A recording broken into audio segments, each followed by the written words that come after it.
Marzoff here with Culture Engineered, and today I am coming to you with the second installment of our weekly updates dedicated to benefits.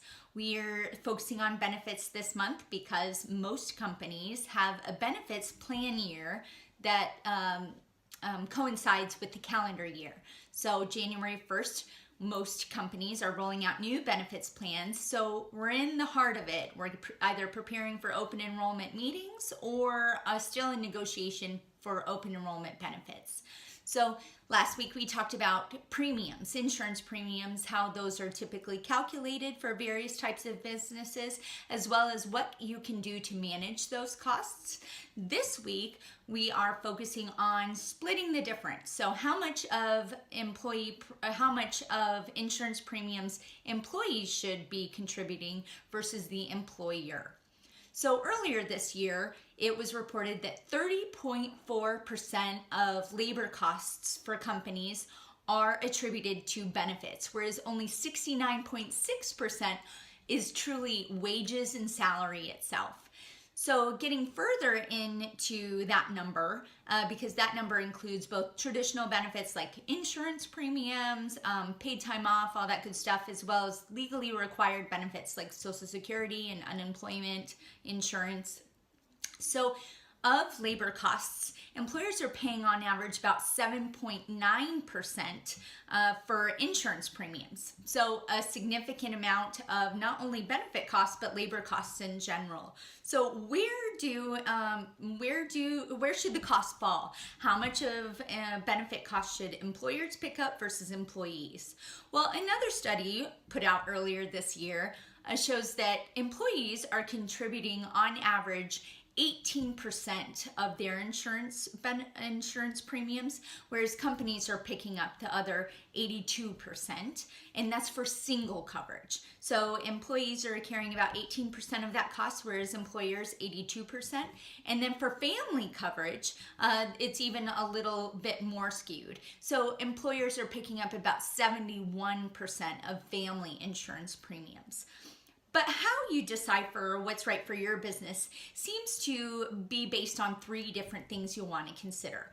The first is your company size. So companies, larger companies, meaning 200 plus employees, generally are paying more toward family premiums than our smaller companies. So on average, smaller companies are paying only about 62% of insurance costs for family coverage, whereas larger employers are picking up 74%.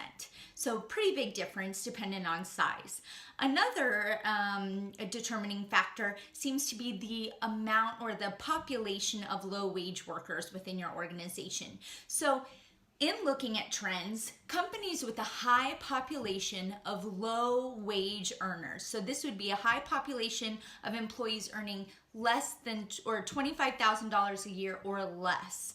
Companies with a high population of these low-wage earners are actually paying less toward both single and family coverage insurance premiums than larger companies. Than companies with a smaller low-wage earning population.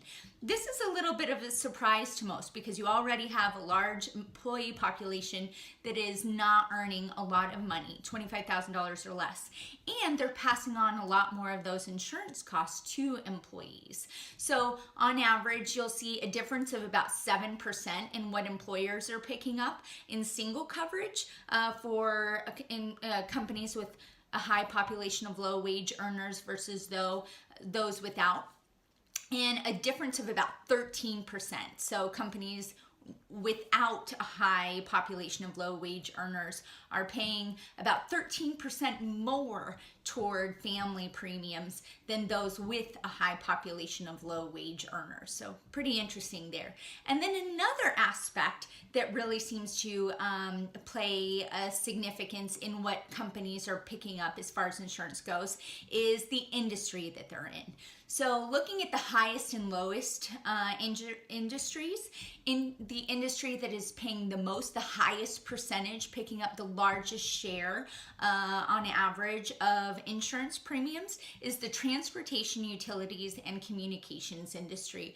They on average are picking up about 86 of the single rate for insurance, 86%, excuse me, and 80% of family coverage rates.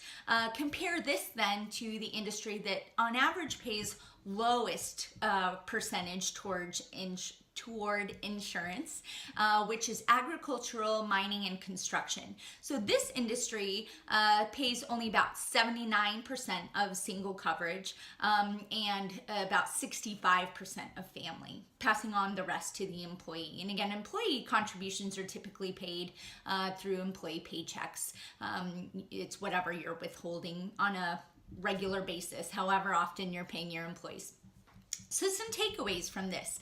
Again, it's helping us to see the importance of identifying the key benefits that play into the decision making of our employees and those employees you're looking to hire into your organization. Because again, benefits are just another aspect of your employee experience, and how good or bad that experience is will often dictate how successful your company is. So you want to get a return on your investment, and considering companies are on average paying $11.50 per hour just in employee benefits alone per employee, that comes to just shy, for an employee working 40 hours a week, 52 weeks in that year, just shy of $24,000 that year. So it's significantly important that you identify what benefits really play into that employee's motivations, makes them feel valued, so that you're not spending on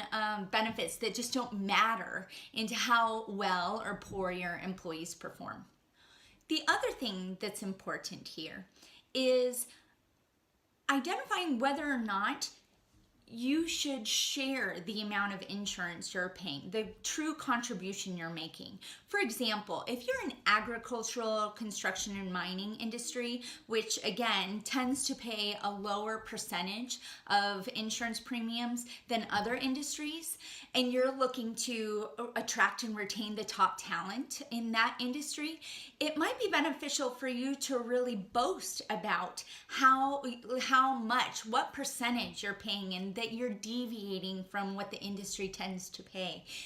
Really emphasizing the value you place on these benefits for your employees, because that can be a really big attractive aspect to an employee looking for a company that values them.